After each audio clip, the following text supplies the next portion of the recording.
Hello vipenzi vya Jackie Beauty. So leo nimewaletea jinsi ya kuweka mawimbi kwenye nywele nzuri kabisa kama unavyoiona, ambayo tulisuka no trace tukawa tunaachia.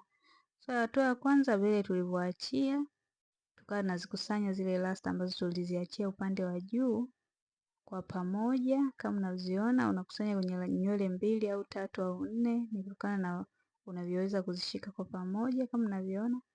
Baada ya hapo nitachukua hii roller, inaitwa roller ya curly ambazo zinapatikana kwetu kwa shilingi 15,000 tu. Baada ya hapo utaanza kuinyonga hivyo, unanyonga mawimbi yako kwenye hiyo rola ya kali kama unavyoiona hivyo. Ukimaliza utatumia huo ndo kama mfuniko, utafunga. Baada ya hapo, sehemu ya chini pia hatukusuka na trace hadi mwisho, tulikuwa tunasuka tunaachia.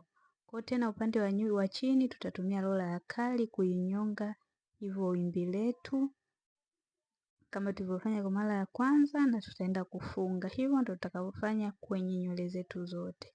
Kumbuka tumesuka no trace, tuliachia sehemu za juu na sehemu ya chini pia tulienda kuachia. Hatua ya mwisho utaenda kuchoma na maji ya moto. Baada ya hapo tutaenda kufungua wimbi letu kama unavyoona, upande wa juu na upande wa chini pia tutaenda kufungua hizo rola zetu zote kama unavyoona. Hii ilikuwa ni sehemu ya juu, hii ni sehemu ya chini. Tunaenda kufungua hivyo rola yetu, na hapa nitaenda kuwaletea ule utakaokuwa muonekano wa mwisho.